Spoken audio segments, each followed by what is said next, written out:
Yeah, I'm coming. A little old. I know, you look kind of cool that way.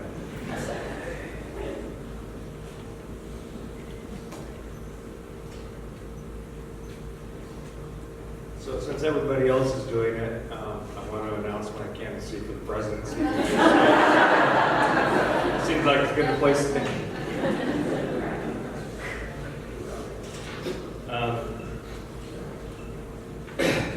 This is going to be easy, but he deserves it. So I'm going to fight through it. We'll get her done. Dick, you did good, man. I'm not going to do so good. And I have another story about you and Dad and the convertible too. So,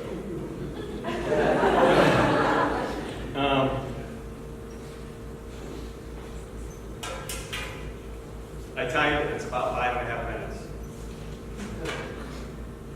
Cry time, laugh time, probably extend to about 7.5. So, bear with me because they only get one shot at honoring him in front of people. So. I had a perfect dad.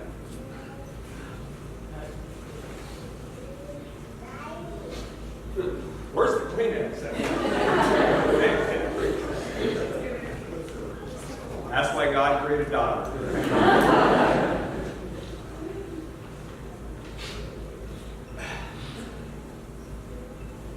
Growing up, he was bigger than life. On a pedestal, I think like most parents, when you grow up, your parents are perfect, they do no wrong. They're just bigger than life itself. But my senior year of high school, there was a little different spin. I realized my dad wasn't perfect. And it was one very startling and one very shocking occasion. And I got to apologize to you right now, Mom, if I haven't done it for like the last 45 years. I'm going to apologize now. So when you're like 18 and a senior and you have all the answers in the world, right? And you're the smartest person going out there, you can do no wrong and you just kind of walk on water. So I got home late one night. My bedroom was at the end of the hallway right next to Mom and Dad's. I was dead center hallway there, the last door on the right. Senior year. Got home a little late. I think I was out with my girlfriend Sue, can't remember. She was a devout Christian, so nothing went wrong. So she was a good girl. But I got home late and I cannot remember what Mom said to me. Lying in bed, they were both sound asleep. And she said something to me that just triggered me. And I called her a really bad word. And I've kind of lived that for a long time. And I learned some things about my dad that night. My dad was a really soft guy. He wasn't the enforcer in our family. I don't even remember him ever hitting me or spanking me, and hopefully I don't remember it. But he bolted out of bed and slammed me up against the wall. Like I've never seen that man come unglued like that and mad. And I swear to the good Lord, my toes were off the ground.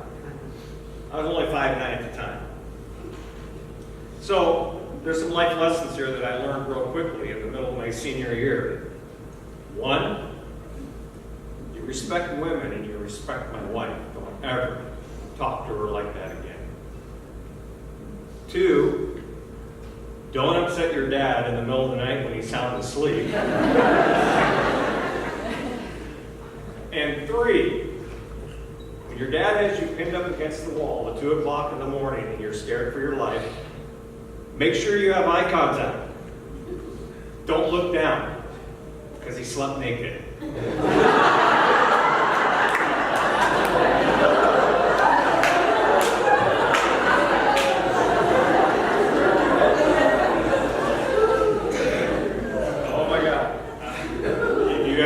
Keep eye contact. That was the time. So you found out he wasn't perfect, right? Second episode, now I'm graduated. We get this graduation, the senior night, all party. And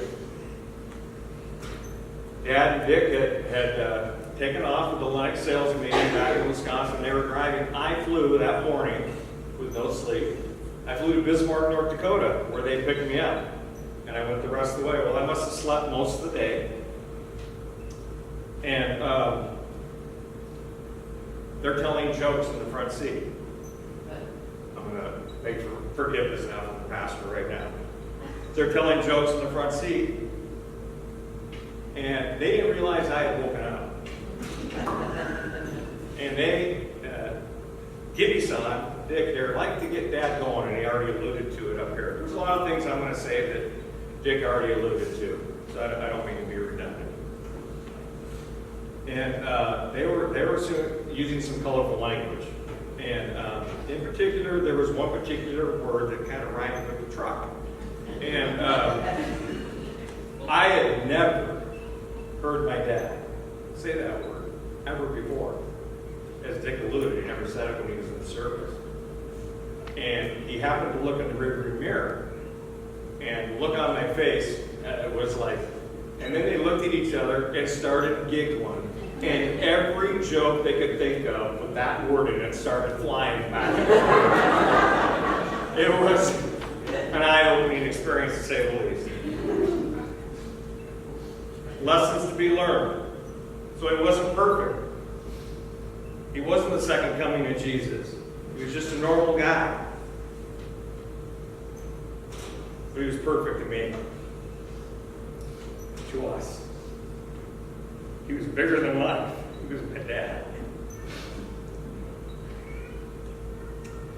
Yep. My dad. A special, unique meaning for my sister Candace and I. When we were little rugrats, they adopted us. They gave us a chance at life, a family, a home. Most people in here know, but those of you who don't, the blessing in this is, it's not every day you get to stay in the same family. See, my mom and dad were my aunt and uncle. And the blessing is, my family didn't change. Just the address. But now I have a family and love. And how lucky and blessed and fortunate I was. And that's when I became Leonard III, named after my grandfather and my dad. Hard to carry out a legacy of those two great guys. I do my best. Perfect? Yeah, my dad to me was. But was he? Heavens no. He had faults and regrets. But as Frank Sinatra sang, too few to mention. Family. He loved his wife. This July would have been 60 years. So let's just round it up. It was 60 years. Wow. Not many people in here will be able to say that in their lifetime.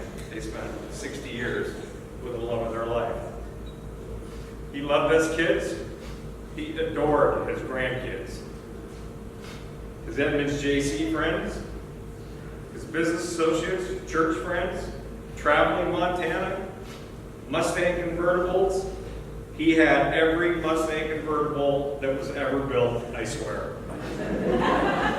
Alluded to earlier, Cheetos and Mickeys, and by the way, that stuff is awful today. Awful.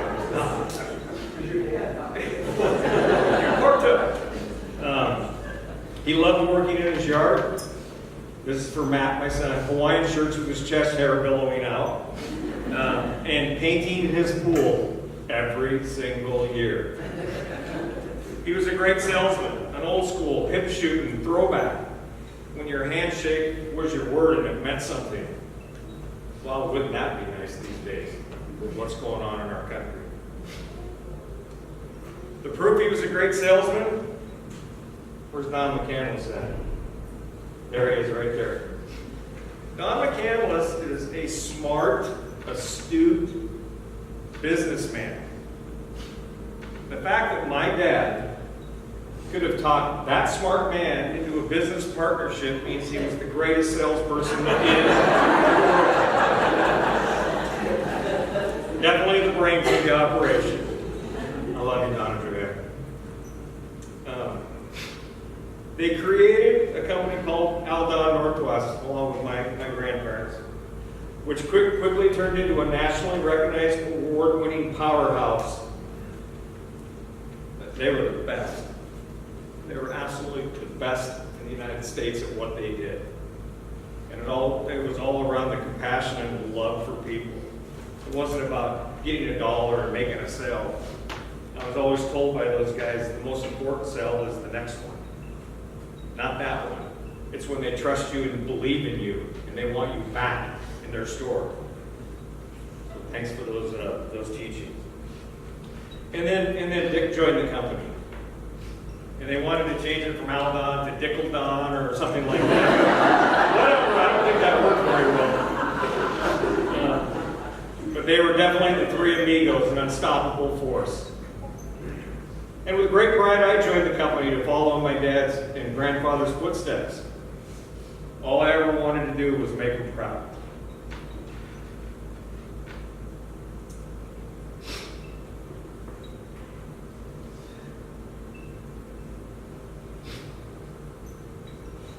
I tried. He instilled in me a work ethic and drive to greatness that I passed on to my children. My successful children, every one of my kids are successful at what they do. And that's from your grandfather and your great-grandfather, passed on down through the generations. I carry those teachings with me in everything I do, sales, the kids, coaching, officiating. Dad is with me every day and always will be. I quickly learned, however, though I couldn't measure up to his work ethic. Nobody can. I've never seen anybody work like that.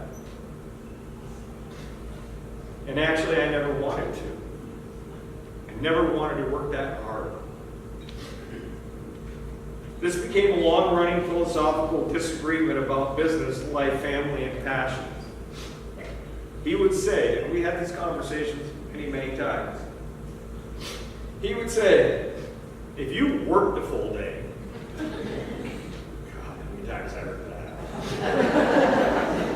Thank God we didn't have cell phones back there. Slide out on account of 2 o'clock and get to the game at 3:30. If you work the full day and not coach, officiate, or go to all of your kids' games, you can make a lot more money. And I'd say, Dad, you're right. You're 100% right. But I'm living my life, my passions, and supporting my kids the best I can. And he'd say, you know, I respect and admire that, son. And then he'd pause. And a sadness would come over his face. And he'd say to me, this one's going to be tough. That was the biggest regret I had. Missing so much of your kids growing up and events. And I told him, Dad, you're a great dad. You're living your passion, work, traveling, this happy place. And you love us, and we respect and admire you. How hard you work to support us as kids. We didn't have everything, but we did.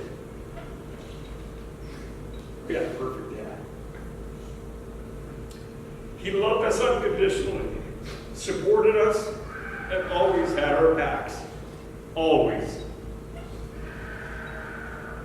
87 years, 2 months and 12 days. Our dad lived his life to his fullest and followed his passions and dreams. And he did it his way. Leaving a legacy of love that would be passed through the generations. In our eyes, in my eyes, he was the perfect dad. In his last few days and moments, wow, what a great ending to the story. He went out and punched his ticket on his terms. As Dick alluded to, he had just traveled back from Montana. He was planting flowers in his garden. And thank goodness he didn't have time to paint his pool this year. A perfect ending to a life well lived by our perfect dad. A little boy couldn't have asked for more. A good friend of mine that I worked with at Kellogg's, who lives locally here, Alicia, sent me a little quote, and I'm going to read it. Thanks, Alicia, for being here. That means a lot. Dad, forever and always. My idol and my hero, my perfect dad. My mind still talks to you, and my heart still looks for you.